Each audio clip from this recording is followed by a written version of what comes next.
What's up, y'all? This your girl Katie Influencer, and this is Crime in the Hood TV. Today, we're bringing awareness to a case that has left more questions than answers. The death of Zarius Zay Hurley from Clinton, South Carolina. Zay was a young man loved by his family, his friends, and his neighborhood. He was found dead on April 4, 2024. Authorities ruled his death as a suicide, but those who knew Zay are speaking out, saying nothing about his case is adding up. And that's exactly why we are here to help, to bring you the facts, the voices of the community, and to shine a light on what the family believes is a wrongful ruling. Let's start with who was connected to Zay that night. According to the girlfriend, she wasn't even in the house when Zay died. That's right. She said she was not present at the time. But Elliot, a friend of Zay's, was inside the house. Also, the girlfriend's mom, Rebecca, was inside the house. Family sources say he barricaded himself in the home when police arrived and was reportedly holding a sword. Elliot does struggle with drug issues. Police arrested him at first, but he was later released and is not considered a suspect in Zay's death. The 911 call came from the mother, Rebecca, of the girl Zay was dating, Grace. She reportedly found Zay unresponsive, checked for a pulse, and said he was cold. Prior to that, she said that she heard a loud boom in the next room and she went in there to check. And that's when she found him unresponsive. But you told the police, you told the 911 operator that he was cold to touch. When you touched him, he was cold. That means he has been dead for a while. Family sources say she had residue on her hands, gunpowder residue on her hands. But authorities allegedly said it wasn't enough to charge her. That raises serious questions about what exactly investigators looked at that night and whether all aspects of the scene were properly considered. Here's where it gets more telling. A longtime neighbor who has asked to remain anonymous shared with us a detailed account that provides a glimpse into Zay's life and the circumstances surrounding his death. She lived on the same street as Zay for some amount of years. Her sons grew up with him, along with a group of boys in the neighborhood who were all close. She also knows the girlfriend and her family very well.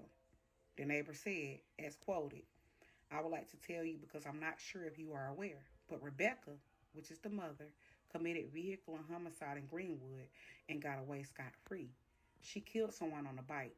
I never saw her shed a tear about it either.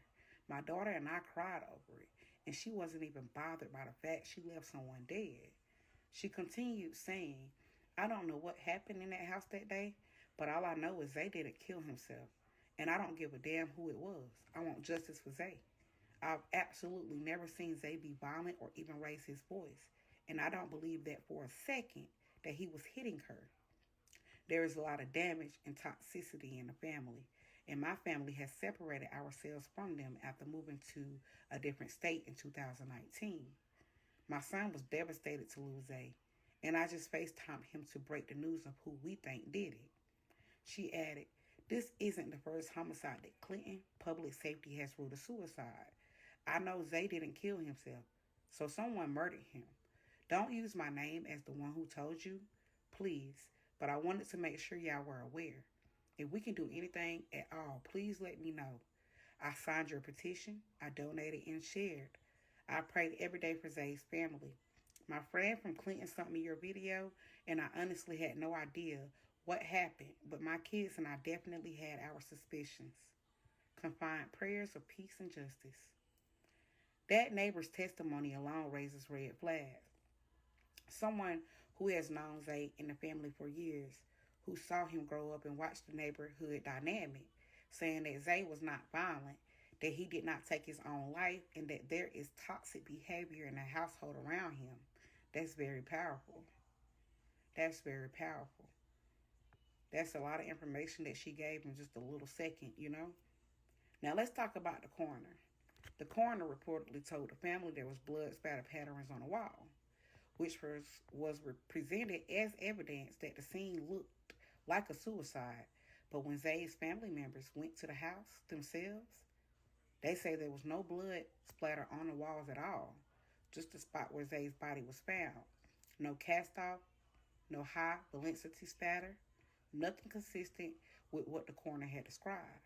The family say the scene doesn't match the official explanation, and the discrepancy alone is enough to demand a second look.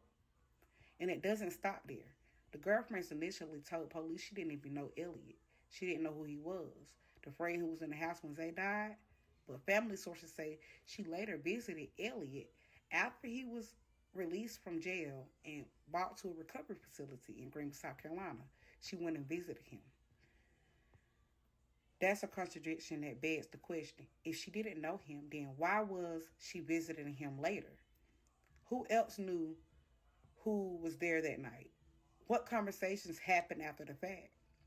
When you put all this together, Zay's character as a nonviolent young man, the neighbor's testimony, the girlfriend's absence, Elliott barricading himself in the house with a sword, residue on a 911 caller's hand, and the coroner's conflicting statements, and a history of unaddressed prior incidents, it paints a picture that leaves serious questions unanswered. And here's the bigger picture. Clinton and Lawrence County, South Carolina, have seen several cases over the years ruled as suicides that families and neighbors believe were homicides.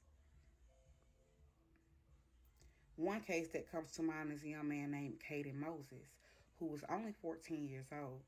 His death was initially ruled a suicide, but after the family pushed for answers and investigators reviewed the case, it was officially reclassified as a homicide. Cases like Caden's and Zay's shows a pattern where families in these communities have to fight for transparency and accountability. The community deserves thorough investigations, not quick rulings that leave families questioning what really happened to their loved ones. This is why awareness is so important. Cases like Zay's and Caden's are not just statistics, they are lives, families, and communities being affected.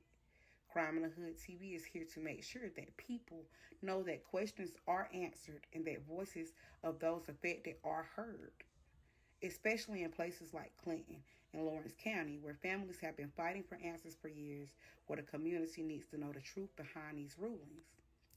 Zay's family, friends, and an anonymous neighbor all agree. Something about this case just doesn't add up, and Zay deserves better than a quick ruling without answers. Families are demanding accountability, a thorough investigation, and answers that make sense. And this is what we at Crime in the Hood TV are here to help amplify. So to Zay's family, friends, neighbors, and everyone watching, we see you, we hear you. We're going to keep shining a light on cases like this because Zay Hurley didn't deserve to die the way he did. And the story just doesn't add up. Justice doesn't happen unless people ask questions, raise awareness, and demand transparency. This is your girl, Katie Influencer, signing off from Crime in the Hood TV. Stay aware, stay vigilant, and keep speaking up. Every life matters, every voice counts, and we will not stop until the truth is revealed. Long live Zay. Justice will be served. Peace. I will give you the information on the 911 call shortly after this, so stay tuned. What's the address to your emergency? 302 East Carolina Avenue, Apartment A. 302 East Carolina Avenue, Apartment A. Clinton, sorry. No, you're fine.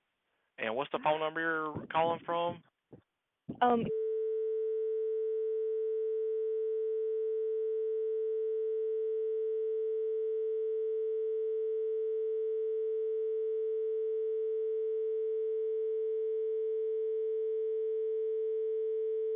Tell me what's going on.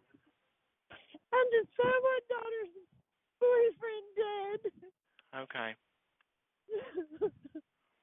Okay. You said it's your daughter's boyfriend? Yeah. Okay. Why do you think he's dead? I'm a nurse. I listened to him with my stethoscope, and there's no heartbeat or breathing. Okay. And there's Alrighty. blood everywhere. Okay. How old is he? I think he's 24. Okay.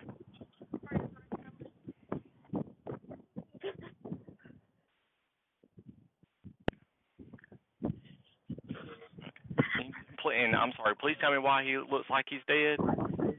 I'm a nurse, and I listened to him with my stethoscope, and there's no heartbeat and there's no breathing. Okay. Is he cold and stiff, or is he? Yeah. Okay. He's cold. Okay. All right. Do you think he's beyond any help? Yeah. Okay. All righty. Look, I'm sorry. I'm sending someone that sees you. Please leave everything as